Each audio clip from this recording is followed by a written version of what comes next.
Olá pessoal, bom dia, boa tarde, boa noite a todos. Hoje nós vamos tratar de uma decisão que não versa sobre o processo. Eu tenho dito bastante para os senhores que seguem aqui o canal que nem tudo é processo, né?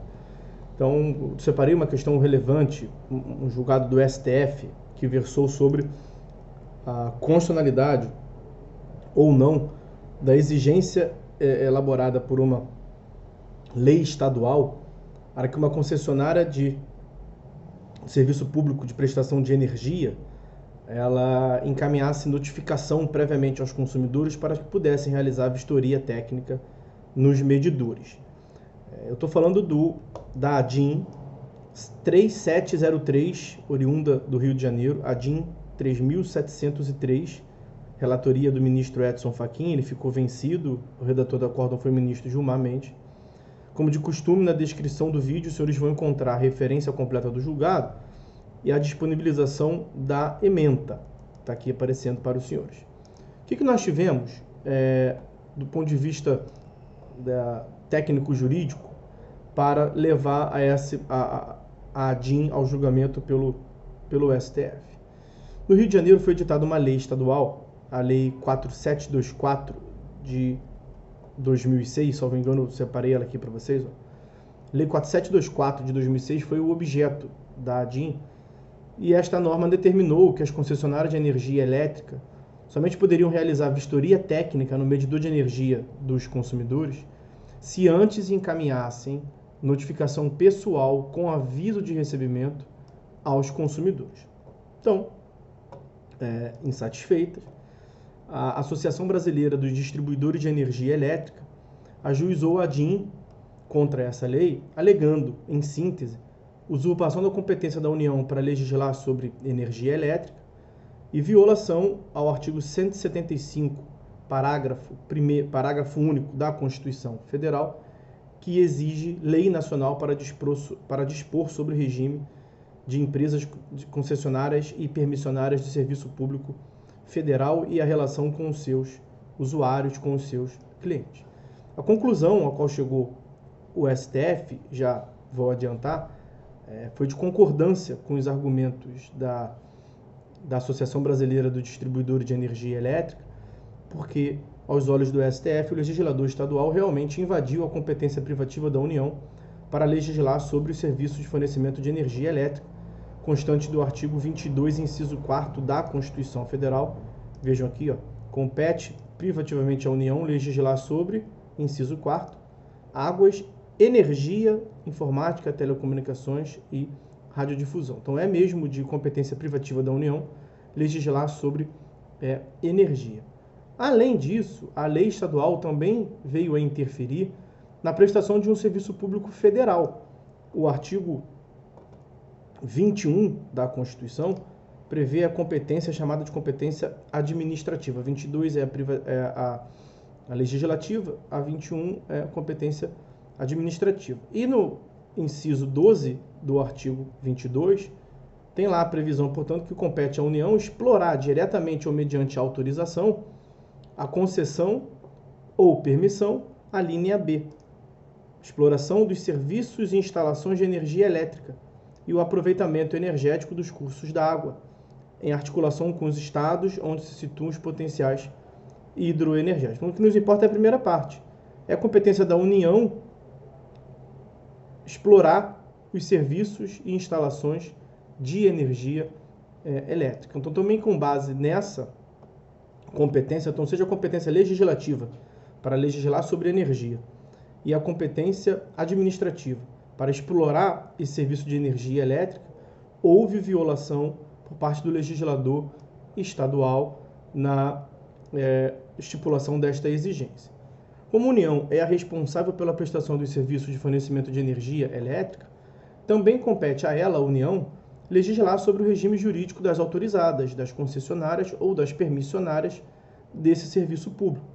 Compete, portanto, à União legislar sobre os direitos do usuário, a política tarifária e a obrigação de manutenção da qualidade adequada do serviço. Essa lei estadual, portanto, do Rio de Janeiro, alterou aspectos relevantes da relação jurídico-contratual mantida entre o poder concedente federal e as empresas do setor de energia elétrica, estabelecendo direito em favor dos consumidores que não constavam do instrumento contratual de concessão, permissão ou autorização entre a União e essas concessionárias. Essa previsão, esses direitos, oneram as concessionárias do serviço público, pois impactam diretamente nas receitas por elas auferidas e, consequentemente, no custo e no equilíbrio econômico-financeiro do contrato de concessão. E esse equilíbrio econômico-financeiro é necessário à sustentabilidade do sistema de fornecimento de energia elétrica. Então, a legislação impugnada dispõe, de modo específico, sobre o tema que é afeito à organização do setor elétrico.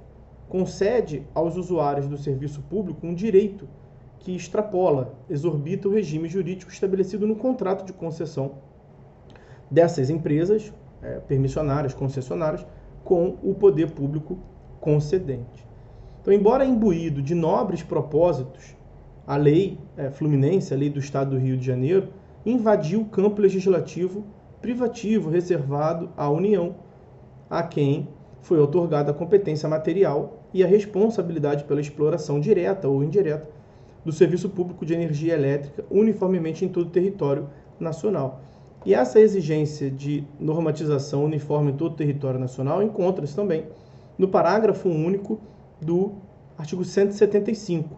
Vejam o 175. Incumbe ao poder público, na forma da lei, diretamente ou sob regime de concessão ou permissão, sempre através de licitação, a prestação do serviço público, nesse caso, a concessão do serviço público de energia elétrica. Parágrafo único. A lei disporá sobre o regime das empresas concessionárias e permissionárias de serviço público, o caráter especial do seu contrato e de sua prorrogação, bem como as condições de caducidade, fiscalização e rescisão da concessão ou permissão. Inciso 2º, os direitos do usuário.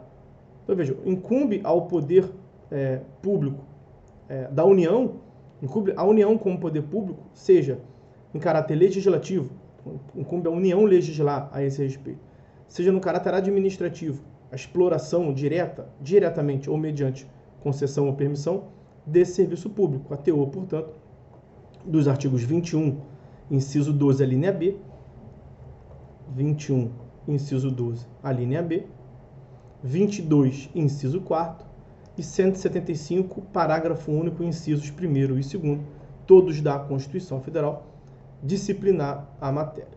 Então, qual foi a conclusão ao qual chegou o STF? O STF, por maioria, julgou procedente a ação para declarar a inconstitucionalidade desta lei objeto da ADIM, a Lei 4724 de 2006 do Estado do Rio de Janeiro, sob o argumento de que a inconstitucionalidade se dá por violação de competência da União para a exploração dos serviços e instalações de energia elétrica, bem como para legislar sobre energia, como nós mencionamos no artigo 21, inciso 17, a linha B, artigo 22, inciso 4º, e artigo 175, parágrafo único, incisos 1º e 2º, todos da Constituição Federal. Uma última observação que eu faço com os senhores é que esse julgado que nós estamos a tratar aqui, essa ADIM 3703 do Rio de Janeiro, ela representa uma mudança de entendimento do STF, porque em 2020, portanto há não muito tempo, o STF julgando uma lei com objeto idêntico, oriunda do estado do Amazonas, trata-se da ADIM 4914, ADIM 4914 do Amazonas, relatoria do ministro Marco Aurélio, o STF havia decidido pela plena constitucionalidade daquela lei. Então, lá em 2020, o STF entendeu constitucional que a lei estadual obriga empresas prestadoras de serviço público do fornecimento de energia elétrica e de água a notificarem previamente os consumidores com aviso de recebimento antes da realização de vistoria técnica no medidor localizado em suas residências. Então, veja, há pouco tempo, 2020, uma decisão, agora 2023, uma outra decisão em sentido diametralmente oposto. É importante que tenha isso em mente para que estejam atualizados. A última decisão do STF sobre a exigência de prévia notificação com aviso de recebimento dos consumidores por parte das prestadoras do serviço público em regime de concessão ou permissão Esta exigência é inconstitucional na visão atual do STF. Ok? Então, meus amigos, é isso que eu queria falar com os senhores no encontro de hoje. Por hora é só. Fiquem com Deus e até uma próxima dentro de em breve.